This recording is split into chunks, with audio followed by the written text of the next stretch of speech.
Will you please welcome to the stage the producer of the Lexicon of Love album, the legendary Trevor Horn.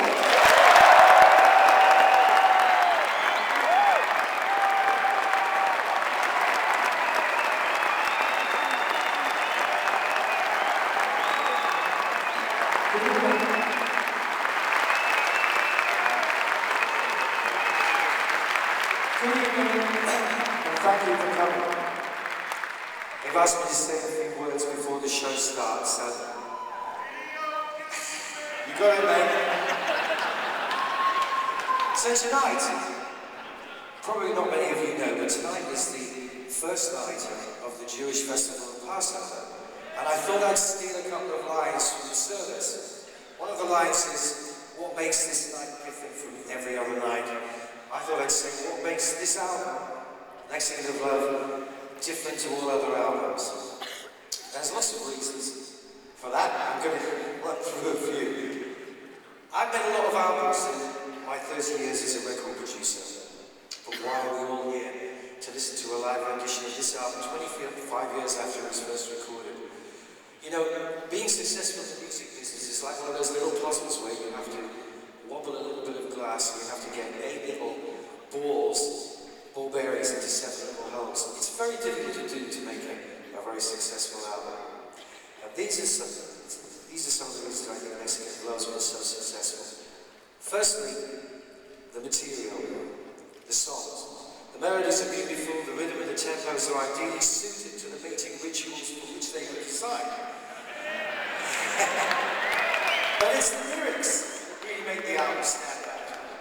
In the 30 years of making records, Lexicon is without doubt the best set of lyrics for a whole album that I've ever had to work with. They say something simple in a beautiful way. They talk about a sensitive, then young man, wounded by love. The description of a late-night radio station in the opening song, Show Me, is a particular favourite of mine. But if you look at the lyric sheet for Lexicon, you realise there isn't a sloppy line on the whole album. When you've got great songs, you still need someone to sing them. And ABC has such a person.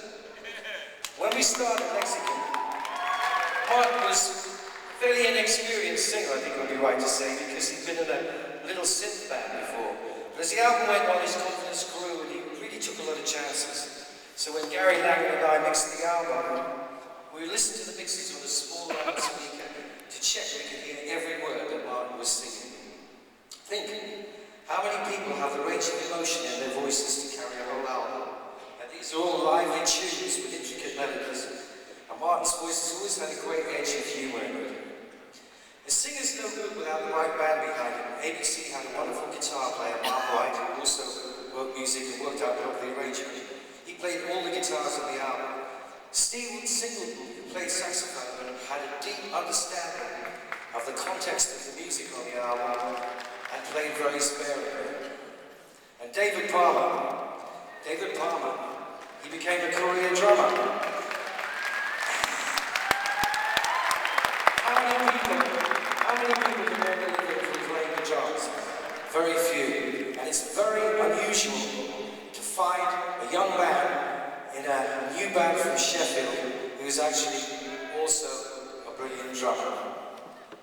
Now ABC had no keyboard player, so we hired Anne. I think Lexicon was one of our first big gigs, and she ended up not only playing all the keyboards in the album, but she also orchestrated all of the string parts. I first met Anne when she met with the band I was playing in Wimbledon, Tiffany's.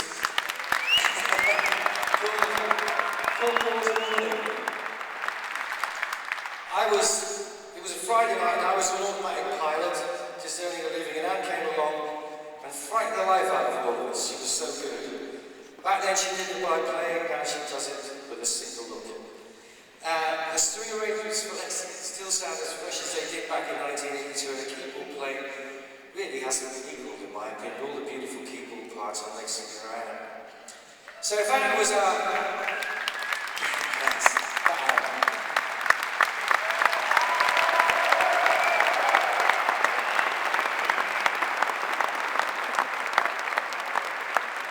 Now, if I was MD and really good musician, we had a great non-musician, a guy called J.J. Charlie, who was an early pioneer of the Fairlight, the musical sampler that was responsible for a lot of the great keyboard sounds of the album, including the musical cash register and some of the larger bands.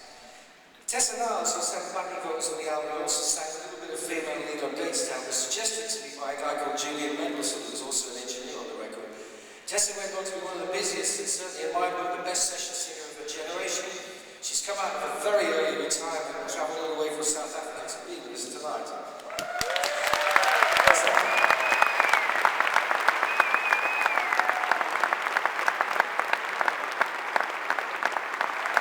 Well, in 1986 or 87, I can't remember when exactly it was, I actually gave the Producer of the Year award to Stop Walk Me Naked on this stage. It was very staged.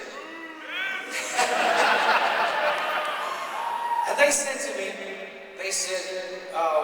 we copied the sound of Lexicon Of Love for all of our records. They were very nice about it. They said they loved the sound. The sound of the album was actually the work of a then brilliant young engineer called Gary Langan. He's here tonight, he's doing the front of house sound.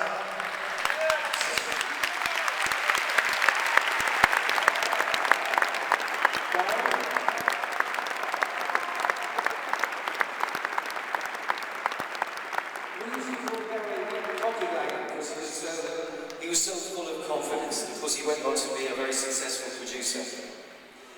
And lastly, at the time when we did Lexicon, I had a great manager and wife, Jill Sinclair, and she met a guy called Chris Briggs, who was the A&R guy for ABC, and she told me all about them. She'd seen them on Top of the Pops playing Tears of Not Enough, as we used to call it, or Tears of Not Enough, and she told me she really thought I should work with them. Anyway, she would have loved to have been here tonight. That's it. So, that's all we can do.